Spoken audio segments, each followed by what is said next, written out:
So, because my throat hurts, episode 100 has been delayed a little bit. And I know that a lot of you are going to say, yeah, your throat hurts from sucking so much dick. You're funny, but that's not the truth. My throat hurts because I like to yell whenever I like to sing along to some of my favorite musical tunes.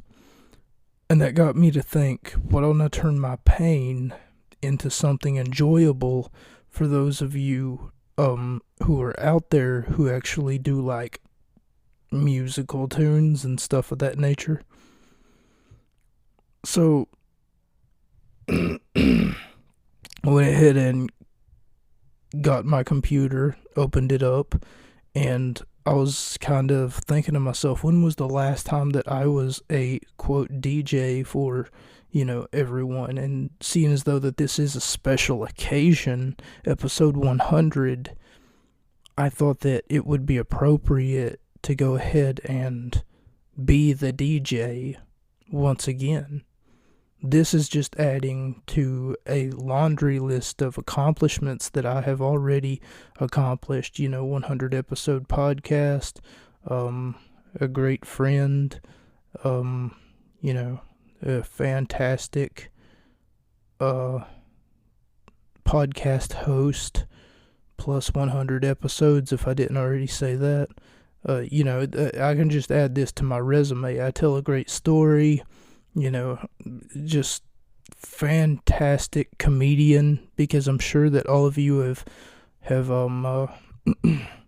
laughed at my jokes, oh, if this keeps up, I'm going to shit a couch, stuff like that. That's so absurd that no one would think of saying, like somehow I was hanging out with Pitbull this one time and he left a note on my door. It said text me or call me, but it only had his email address, and I thought that was weird. Anyway, ladies and gentlemen, my name is Mocha. This is the Gut Wrench Podcast, episode 100. My throat hurts, and I've got some banger audio tracks for you to listen to, and 2 will be from Dragon Ball Z Budokai 2, and 1 will be from Resident Evil 2.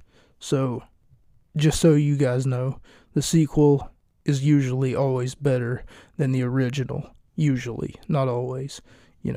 If someone were to make a sequel to my podcast and mimic everything that I do and or say, it wouldn't by far be, so I don't want to eat my words later. My name is Mocha. This is the Gut Wrench Podcast, episode 100, if I haven't already said that.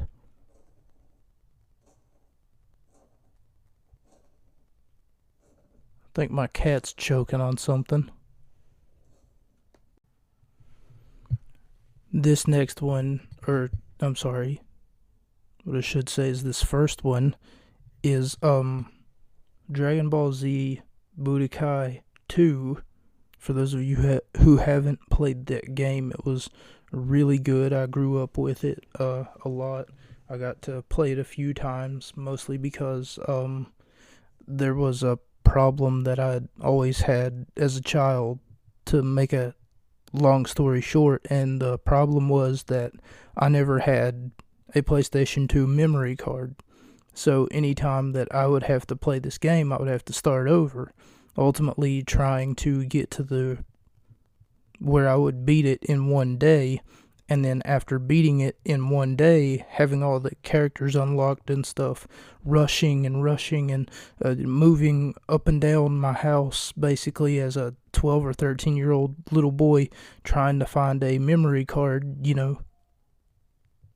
thinking to myself, someone in this house has to have a memory card that they're willing to let me save the game on, or begging practically pleading to the people that I live with, hey, you have a job, right? Hey, you do this, you do that, you make money.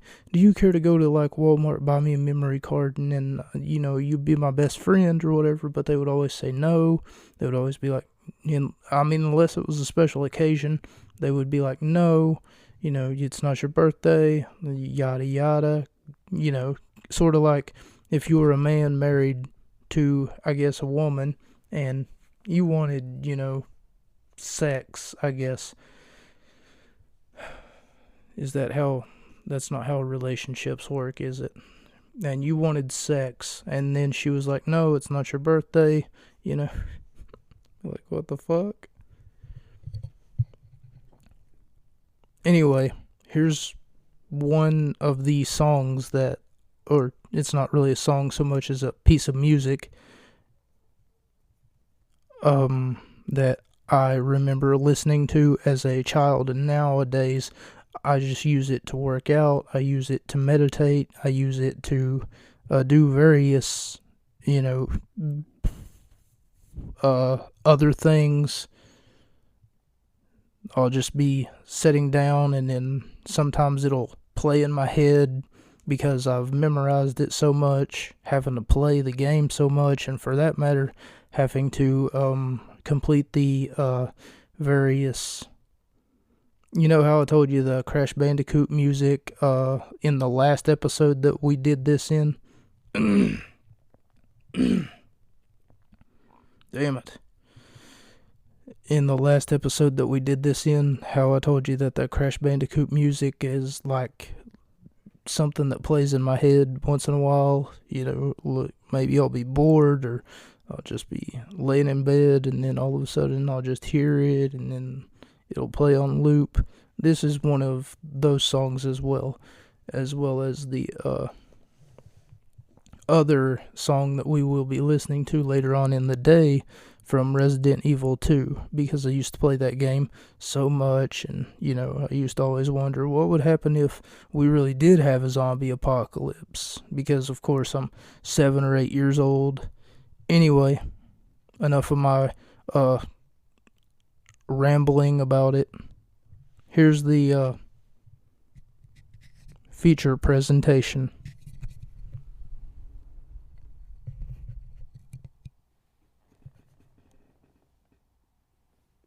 When it's crunch time, we've got your back and your dinner. Panera.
And I do apologize for that brief announcement from Panera. I guess they're not sponsoring this podcast, and for some reason my YouTube Premium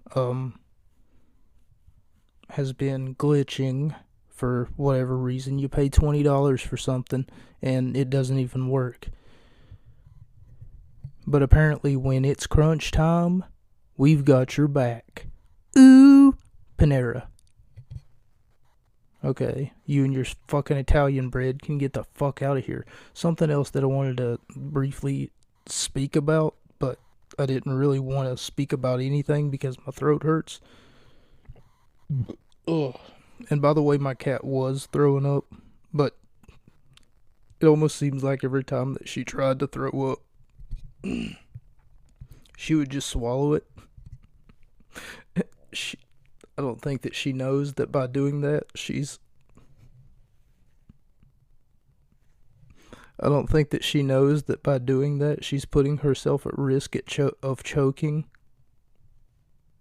Because that's like your body's trying to force it out, and your esophagus closes in the brief moment that the puke leaves, and then afterwards it opens again to force more vomit out of your mouth. I know that that's probably disgusting, but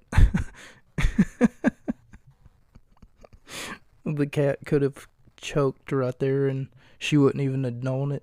Like, what happened there? I was just trying to force this vomit. I was just trying to puke, and then all of a sudden I just started choking on my own puke. What a dumb way to die.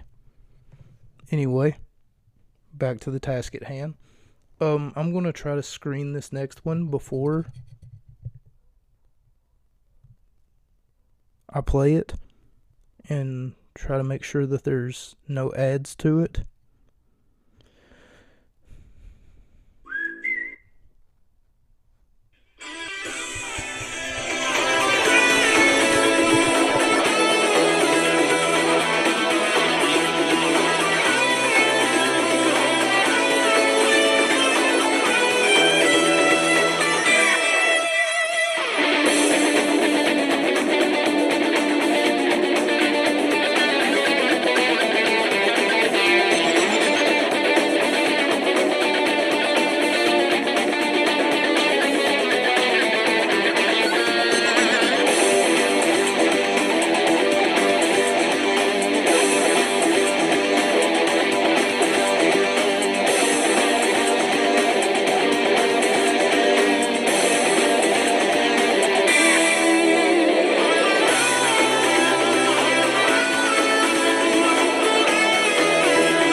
So, yeah, that one was called Wild Soul, and let me say that again, Wild Soul, and it's on the same video game, Dragon Ball Z Budokai 2. For those of you wondering, in case you're like, oh man, that sounds great, and maybe I just want to pick that up. Maybe I just want to, go and listen to that. Now, I don't mean to sound like Boomhauer from fucking the King of the Hill cartoon, like, oh man, daggone dickety, gotta go. I mean, he sounds like he's on some next level crack. But anyway, what I mean to say is that primarily, earlier I was gonna say something before I said it, and by the way, my cat was choking on its own vomit. Something that really irked me earlier today is that I had watched a certain someone post a YouTube clip of a certain someone else talking about Nick and Matt Jackson, the Jackson brothers, super kick party over in AEW. 2/3 of a group known as the Elite.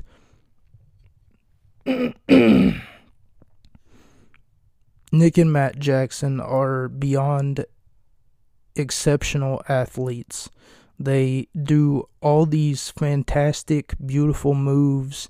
They put up all these beautiful, and under my own umbrella, they, along with Kenny Omega, make up the Elite, facing off against teams like, House of Black, teams like, FTR, teams like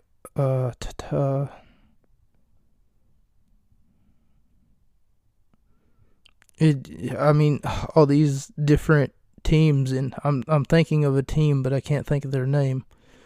Not only is it Blackpool Combat Club, but I'm trying to think of another team that AEW's roster really has, other than House of Black and the no, they're not called the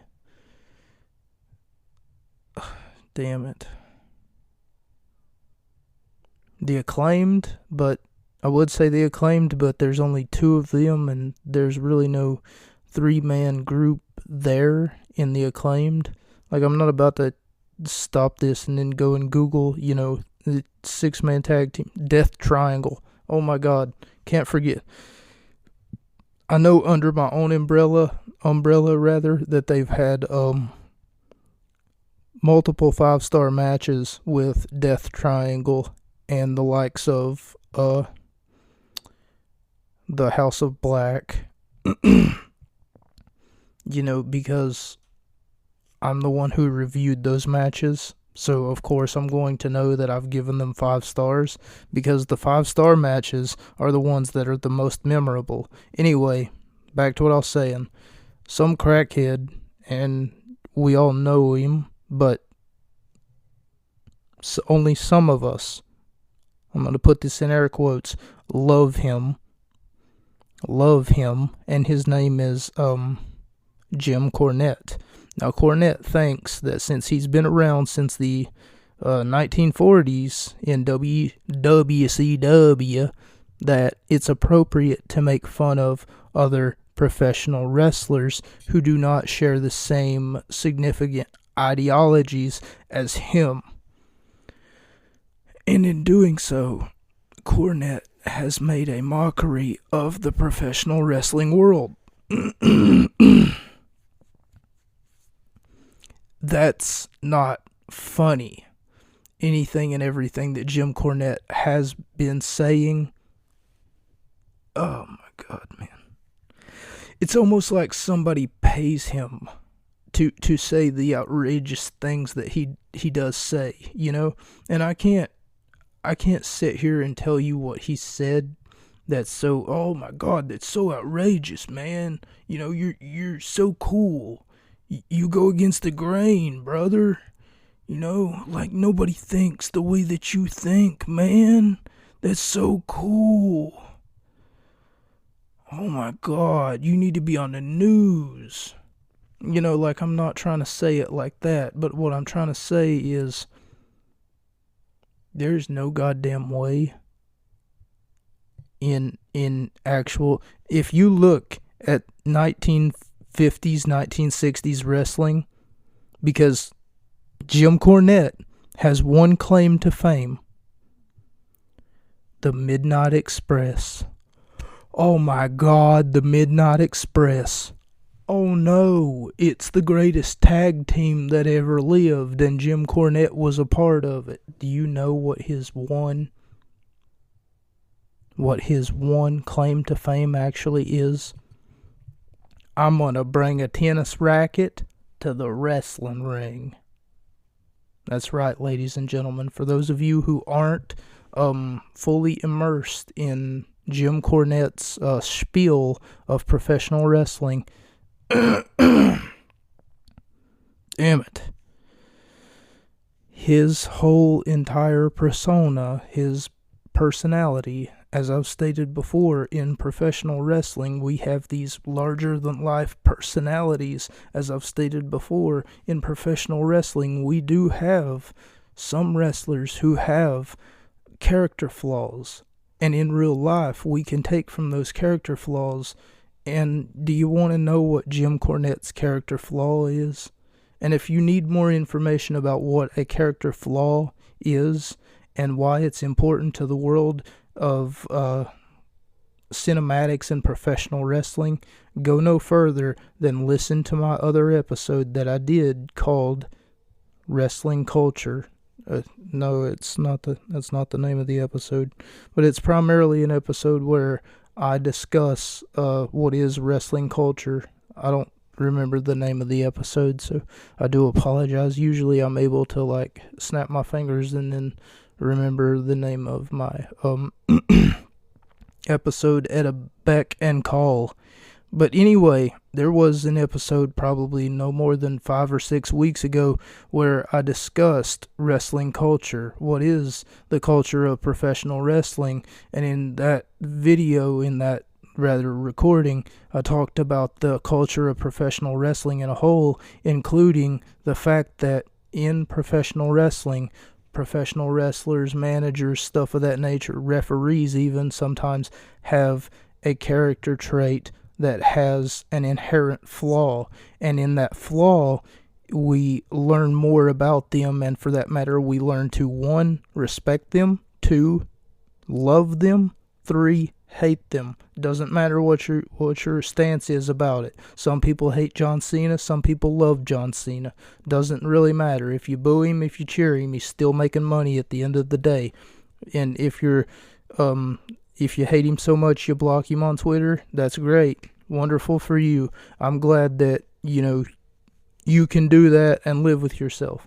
But at the same time, you can't tell me that after you block him, 3, 4, 5, 6, 7 days go by, you're going to unblock him, you're going to look at his tweets, and then after that you're going to block him again. You're going to hope and pray that one day he stumbles upon your blocked profile, and then he's going to be like, oh, this is confusing, I've never even met the guy. I don't think, I don't know who John Cena hates me on Twitter is. Anyway, Jim Cornette has got to be the absolute terminal cancer of professional wrestling. I just thought that maybe I would talk a little bit about professional wrestling, seeing as though this is a professional wrestling podcast, before I went on to the next installment of Dragon Ball Z Budokai 2. The name of this one is We Go Nuts.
So that last one that you heard was the Resident Evil Save Room theme song from the Resident Evil 2 video game. And I hope that was rather creepy or spooky, something that you guys maybe enjoyed, even though, it's just a constant piano sort of. I don't know how to how to explain it.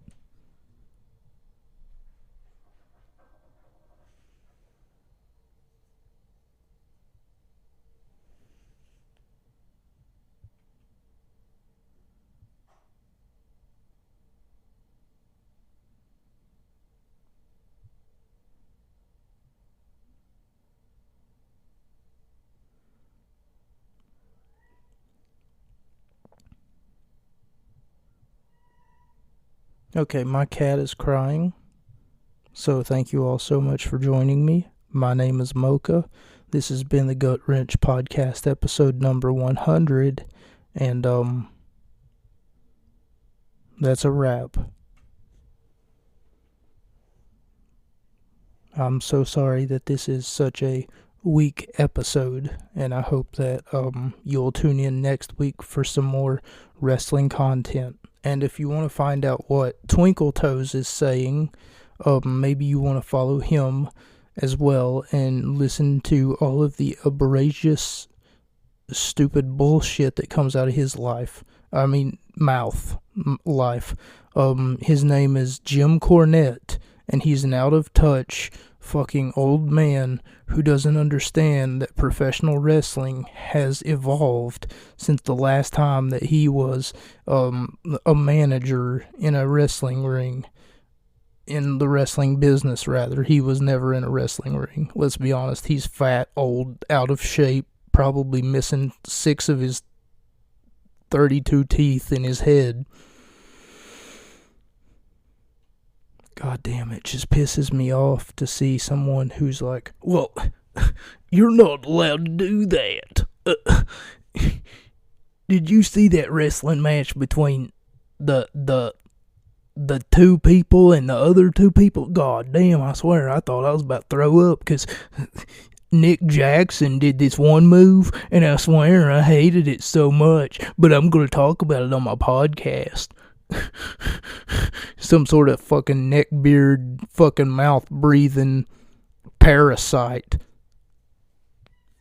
Jim Cornette's been in the wrestling business this long, and the only thing that he knows how to do is sit down and just criticize, almost like he's something to behold. Yeah, look at him, everybody. Look at this, jackass over here pissing in the corner. Pissing in the corner. Thank you all so much for joining me. This has been episode 100 of the Gut Wrench Podcast, and stay off of drugs, because if you don't, you might end up like a man named Jim Cornette.